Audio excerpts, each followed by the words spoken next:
Hi there. My name's Stephanie Lightfoot Bennett. I'm the current chairperson of United Families and Friends. We deal with deaths in custody. First of all, I want to make it clear. Death has no colour at the hand of the police. Whether you're English, black, Asian, Greek, death has no colour. The police have no preference. We are all targets. We was on a demonstration about 3-4 years ago, our usual procession to Downing Street. And I took it upon myself, I'd had enough. And I was with another lady called Doreen Bishop. And we decided to link arms. Doreen has a walking stick, she's not a young chicken. And we decided to sit down outside Downing Street. And the police took umbrage to this, to the extent of they lifted me up by my thumb. My joint is still not correct, where they lifted my body weight with my thumb. They then tried to handcuff me and put me in a van, so that it was public disorder. No, we're in the middle of a demonstration. How can it be public disorder if I'm sitting cross-legged in the middle of the road with somebody else of senior years to me? They dragged this woman so severely, her shoes came off her feet, her tam came off her head, her walking stick was left in the road, and they dragged her to the gates of Downing Street. Doreen's offence?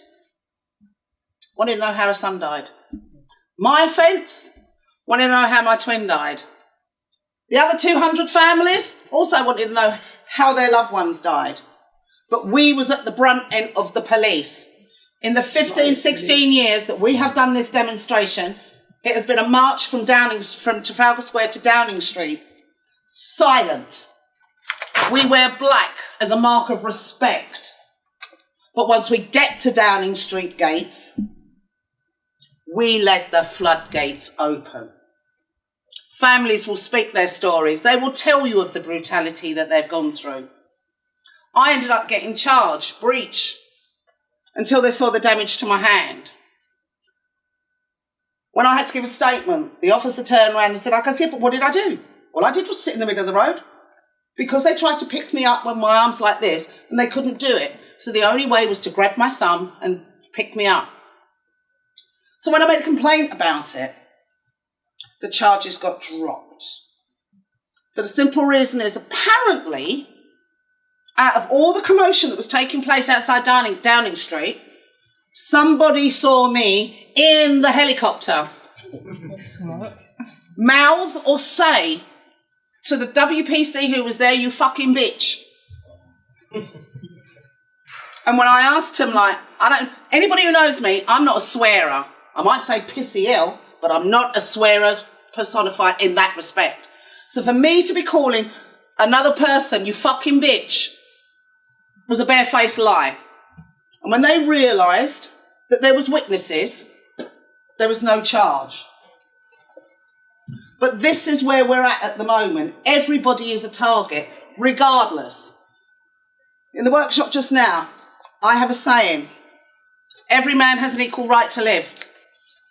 No matter what colour, class, or race he or she shall be. And this is what we must remember. We are not targets for the police. We are humans. We are individuals. We are people. We are somebody's child. We are somebody's mother. I'm a grandmother. I'd hate for anything to happen to my grandchildren. We all have to unite. Because today I might be standing here telling you about the hands of the police. I don't want to hear your stories. And I don't mean that in a disrespectful way. I don't want to hear your stories for the simple reason is I don't want you joining the march as another face to another family. This is what I want. And we've all got to unite because every single one of us is walking with a bullseye on our back. You only have to raise your voice once.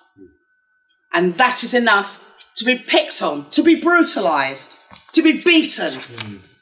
I've lost a twin. I never in a million years thought I would be leaving this planet without my twin. Never. But here I stand to tell my story. Please, I don't want to hear your stories if I ever come back here again. Because you have the right to family. You have the right to walk the street. You have the right to breathe, to be a person. But most of all, you have a right to life. Thank you.